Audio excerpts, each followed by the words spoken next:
வணக்கம் ஃப்ரெண்ட்ஸ். ஓ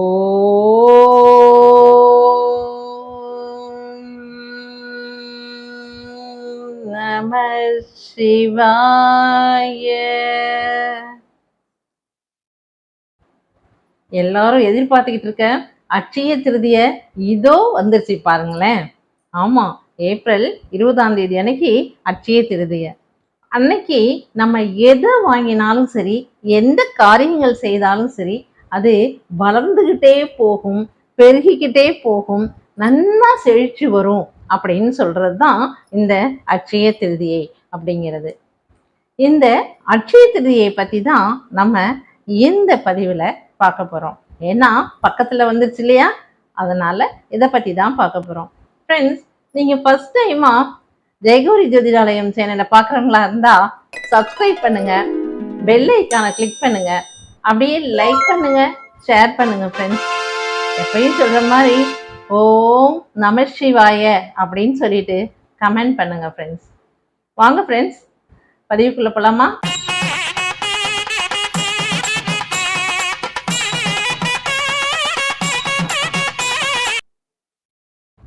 அட்சய திருதி அன்னைக்கு லக்ஷ்மி கடாட்சம் நிறைந்த நாளா இருக்கும்.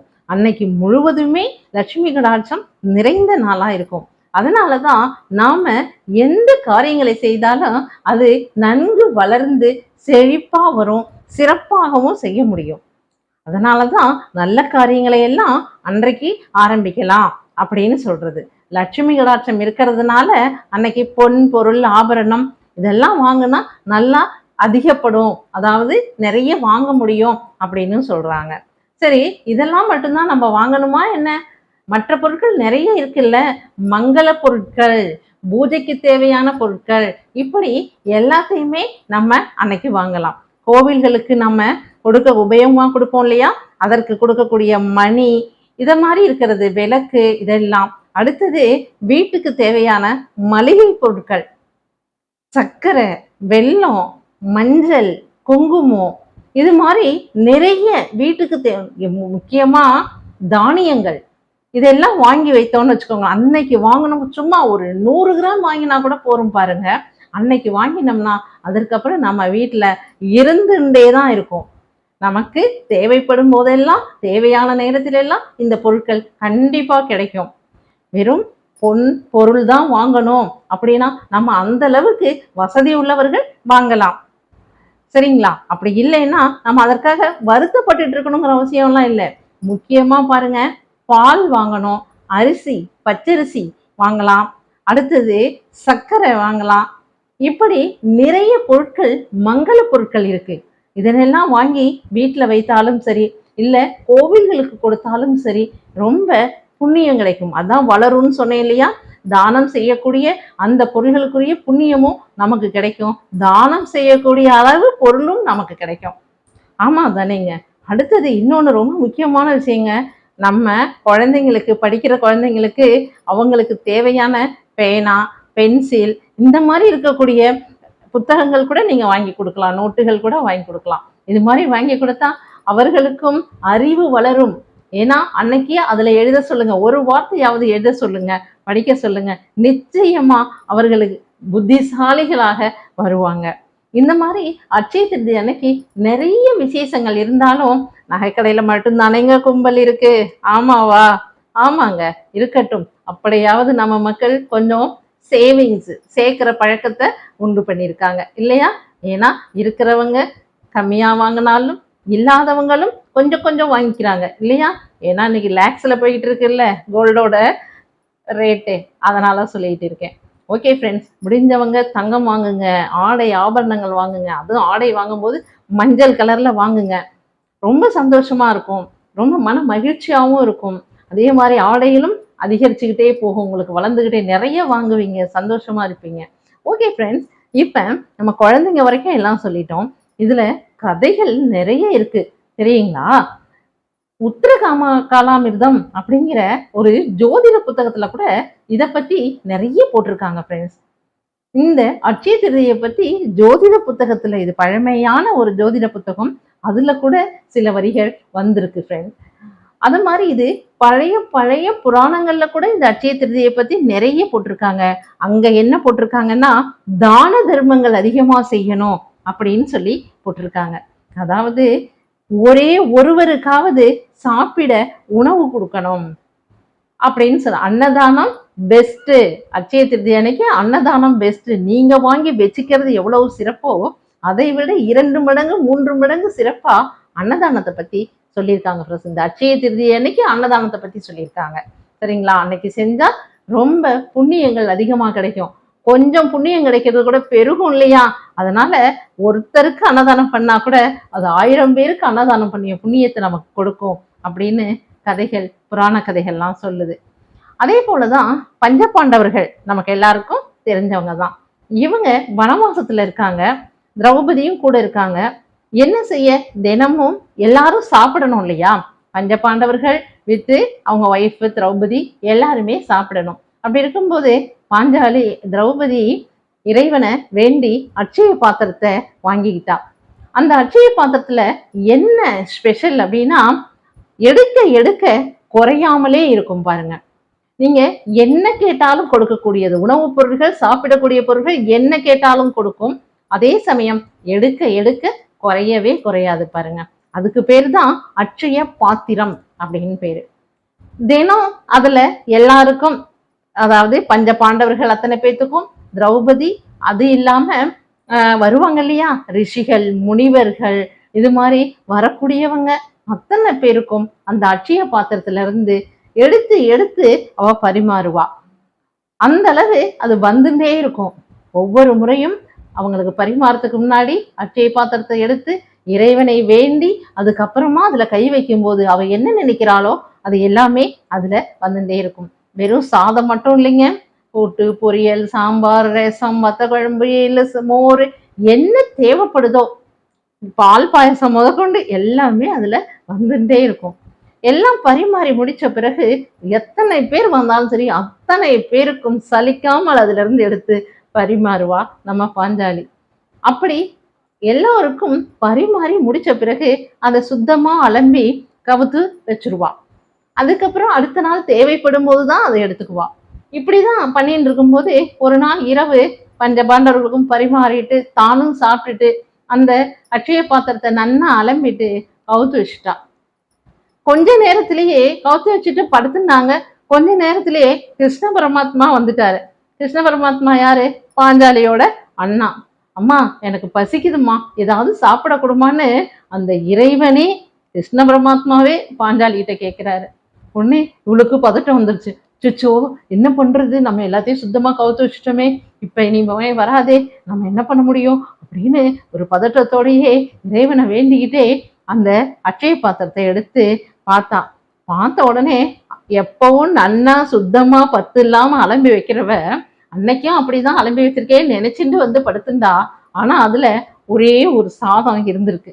அந்த ஒரு பருக்கையினால அந்த ஒரு பருக்கையை நினைச்சுட்டே கைய வச்சா பாருங்க, தேவையானது எல்லாமே வந்துருச்சு. அதனாலதான் கிருஷ்ண பரமாத்மாவுக்கு இவ அந்த அட்சய பாத்திரத்துல இருந்து பரிமாற முடிஞ்சது. அவரும் நன்னா சாப்பிட.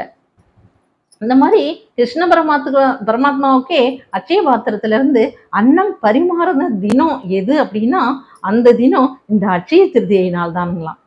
அதனாலதான் ஒரு சாதம் இருந்தது பல்கி பெருகி அவர் சாப்பிடுற அளவு வந்துட்டே இருந்தது அப்படின்னு சொல்றாங்க. அதே மாதிரிதான் ஃப்ரெண்ட்ஸ், இன்னொரு கதை என்னன்னா, குசேலர் தெரியும் இல்லையா? குசேலரும் கிருஷ்ண பரமாத்மாவும் ஒன்னா படிச்சவங்க, ஒரே குருகுலத்துல படிச்சவங்க. ஆனா குசேலர் ஏழை பிராமணன், கிருஷ்ண பரமாத்மா ராஜா இல்லையா? அது மாதிரி இவரு ராஜாவா இருந்து ஆட்சி புரிஞ்சிட்டு இருக்காரு, நகரத்துல இருக்காரு. குசேலரோ ரொம்ப கொடுமை, சாப்பாட்டுக்கு வறுமை, குழந்தைங்களோ 27, படாத பாடுபட்டு இருக்காரு அவரு. சாப்பாட்டுக்கு என்ன பண்ண, இந்த பக்கம் அவளுடைய மனைவி எல்லாருமே போட்டு புடுங்கி எடுக்கிறாங்க. ஏதாவது ஒண்ணு இல்லாம குழந்தைங்கலாம் இப்படி பசியோட கிடைக்க எப்படிதான் இருக்கிறது வீட்டுல அப்படின்னு சொல்லி ரொம்ப கஷ்டப்பட்டு புலம்பேண்டி இருக்கும்போது குசேலரோட ஒய்ஃபு சொல்றா, உடனே உங்களோட படிச்சவர் தானே கிருஷ்ண பரமாத்மா, அவர் இன்னைக்கு ராஜாவா இருக்காரா இல்லையோ, அவரை போய் ஒரு தடவை பார்த்துட்டு வந்தீங்கன்னா நமக்கு கொஞ்சம் ஏதாவது கொடுத்து உதவுவாரு, நம்ம குழந்தைங்க எல்லாம் பசி இல்லாம நன்னா இருப்பாளோ இல்லையோ அப்படின்னு சொல்றா. உடனே சரி அதுவும் நல்லதுதான் அப்படின்னு, எப்படி வெறுங்கையோட போக முடியும் நம்ம அப்படின்னு கேட்டா, உடனே இல்ல கொஞ்சம் அரிசி இருக்கு, அதை நான் அவலா இடிச்சு உங்ககிட்ட கொடுத்து அனுப்புறேன் அப்படின்னு சொல்றா. சரின்னு சொல்லிட்டு அந்த அவலை அதை எடுத்துட்டு போறதுக்கு கூட பாருங்களேன், ஒரு கிழிஞ்ச துண்டு அதுல அந்த அவலை கொட்டி முடிஞ்சுண்டு அவர் கிளம்புறார். யாரு? குசேலர் கிளம்புறார்.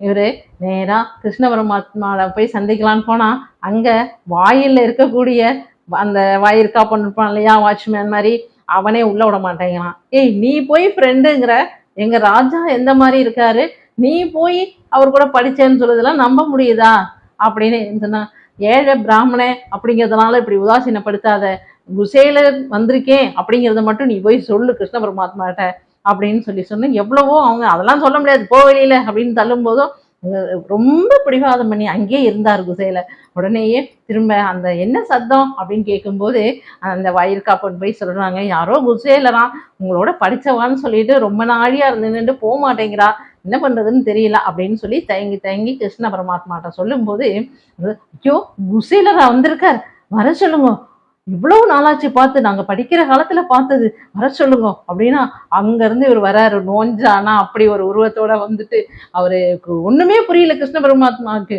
பார்த்த உடனே ரெண்டு பேரும் கட்டி பிடிச்சிண்டு அந்த சுகம் இருக்கு பாருங்க, நண்பர்கள் ஒன்னா சேரும் போது பழைய காலத்து கதைகளை பேசிண்டு அந்த விஷயங்கள் அதெல்லாம் தனி சுகம்தான் இல்லைங்களா. அந்த மாதிரி ரெண்டு பேரும் ஒன்னா பேசிகிட்டே இருக்கா. அப்ப அந்த கிருஷ்ண பரமாத்மாவோட ஒய்ஃப் இருக்கா இல்லையா, அவ என்ன கொண்டு வந்திருக்கார், இவர் யார், இவர் இப்படி இருக்கார், இவரை போய் கட்டி பிடிச்சிட்டு இருக்கேல அப்படின்னு சொல்லி கேட்கும்போது, என்னோட ஆத்ம நண்பன் என் கூட படிச்சவன் அப்படின்னு சொல்லிட்டு என்னடா கொண்டு வந்திருக்கேன் எனக்கு அப்படின்னா தயங்கி தயங்கி, ஏன்னா அங்க அத்தனை கனிகள் பழங்கள் அது இதுன்னு தின்பண்டங்கள் எல்லாம் லட்டு அது இதுன்னு நிறைய இருக்கு. அப்படி இருக்கும்போது இந்த அவளை எடுத்து கொடுத்தா என்ன நினைப்பாளோ என்னவோ அப்படின்னு சொல்லிட்டு ரொம்ப தயங்கி தயங்கி அதை எடுத்து கொடுத்தான் குசேல. உடனே அதை எடுத்து வாயில போட்டுட்டார். அந்த வாயில ஒரே ஒரு வாய் எடுத்து, குசேலா ரொம்ப அருமையா இருக்குடா, ரொம்ப சுவையா இருக்கு, டேஸ்ட் சும்மா இங்க இருக்கிறதெல்லாம் என்ன அப்படின்னு சொல்லிட்டே வாயில போட்டுட்டார் பாருங்க. இந்த போட்டுண்ட தருணம் அங்க குசலேரோட வீடு பசங்கள்ல இருந்து எல்லாமே லக்ஷ்மி கடாட்சம் ஆயிடுச்சுங்க. எல்லாமே லட்சுமி கடாட்சம் ஆயிடுச்சு. அதாவது அந்த சின்ன வீடா இருந்தது, குடிசை வீடா இருந்தது, மாட மாளிகை ஆயிடுச்சு. பசங்கள் எல்லாம் ஆடை ஆபரணங்களோட சூப்பரா இருக்காங்க, அவங்க ஒய்ஃப் அப்படி இருக்காங்க, அந்த அளவு மாறிடுச்சுங்க. இது அந்த குசேலர் போய் கிருஷ்ண பரமாத்மாவை சந்திச்சு அந்த அவளை அவளை வந்து அவ சாப்பிட்றதுக்காக கொடுத்ததுதான் என்ன, அதை கொடுத்ததே அந்த நேரம் பாருங்கோ, அன்னைக்கு அட்சய திருதியை நாளா இருந்திருக்கு. அதனாலதான் கொஞ்சம் ஏதாவது கொடுத்தாலும் அன்னைக்கு வளர்ந்துருக்கு. கிருஷ்ண பரமாத்மா குசேலருக்கு அருள் பாலிச்சிருக்கார். இதெல்லாம் கிருஷ்ண பரமாத்மாவுக்கு தெரியாமலா இருக்கு, எல்லாமே அவருக்கு தெரியாது என்ன இருக்கு, எல்லாமே தெரிஞ்சதுதான் அப்படின்னு சொல்லிட்டு இந்த கதையும் சொல்லுவாங்க. அதே மாதிரிதான் ஃப்ரெண்ட்ஸ், சிவபெருமான் என்னப்பன் நமச்சிவாய சிவபெருமான் இருக்காருல்ல, அவருக்கு இலை போட்டு அன்னம் பரிமாறினால் நம்ம பார்வதி தேவி பராசக்தி அந்த பரிமாறின தினமும் இன்னைக்குதான் அட்சய திருதி அன்னைக்குதான் இலை போட்டு எப்பவும் என்ன பண்ணுவோம், நேவேத்தியம் தான் பண்ணுவோம். சிவபெருமானுக்கு இலை போட்டு அன்னம் பரிமாறிய நாளா இதை சொல்றாங்க. உமாதேவி அன்னம் பரிமாறின நாளா இந்த அட்சய திருதியை சொல்றாங்க. அதனாலதான் யாராவது ஒருவருக்கு அன்னதானம் செய்தால் கூட அது அன்றைக்கு சிவபெருமானுக்கே செய்த இறைவனுக்கு நேரா நம்ம கையால பரிமாறின அந்த பலன் கிடைக்கும் அப்படின்னு சொல்றாங்க. எதனால அன்னதானம் செய்ய சொல்றாங்கன்னு இப்ப நமக்கு புரிஞ்சிருது இல்ல ஃப்ரெண்ட்ஸ். அதனாலதான் யாருக்காவது ஒருவருக்காவது முடிந்தால் நிறைய செய்யலாம், முடியாவிட்டால் நம்ம மனசு போல ஒருவருக்காவது அன்னதானம் செய்து நம்ம நம்மளுடைய புண்ணிய கணக்கை எடுத்துக்கொள்ளலாம் இல்லையா. அதே மாதிரிதான் ஃப்ரெண்ட்ஸ், அட்சய திருதி அன்னைக்கு மற்ற இந்த பொன்பொருள் இதெல்லாம் தான் வாங்கணும் அப்படிங்கிறது இல்லாம நான் சொன்ன மாதிரி இந்த பொருட்கள் எல்லாம் வீட்டில் வாங்கி வச்சு நம்ம ரொம்ப சந்தோஷமா இருப்போம் ஃப்ரெண்ட்ஸ். முடிந்தால் பொன்பொருள் வாங்கலாம், இல்லாட்டினா இந்த மாதிரி நான் சொன்ன சில தானியங்கள், இங்கே இது பால் சர்க்கரை இது மாதிரி இருக்கிற விஷயங்களும் நம்ம வாங்கி வச்சு பூஜை பண்ணலாம். எல்லாமே வளரும் ஃப்ரெண்ட்ஸ். அதனால தான் சொன்னேன், குழந்தைங்களுக்கும் படிப்பதற்குரிய பொருட்களை வாங்கி கொடுத்து அன்னைக்கு ஒரு வார்த்தையாவது எழுத சொல்லுங்க அப்படின்னு சொன்னதும் அதனால தான். எல்லோருக்கும் அட்சய திருதி அன்னைக்கு மகாலட்சுமி, மகாவிஷ்ணு, என் அப்பன் சிவபெருமான் இவர்களுடைய அருள் எல்லாம் நிறைய கிடைக்கணும், நன்னா இருக்கணும் அப்படின்னு சொல்லி எல்லாமே என்ன ஆகும், நன்னா வளர்ந்துட்டே வரும் இல்லையா, செழிச்சுட்டே வரும் இல்லையா, அது மாதிரி இருக்கணும்னு சொல்லிட்டு என் அப்பன் சிவபெருமானை வேண்டிக்கிறேன் ஃப்ரெண்ட்ஸ். ஓகே ஃப்ரெண்ட்ஸ், நெக்ஸ்ட் அடுத்த பதிவில் பார்ப்போம். பாய்.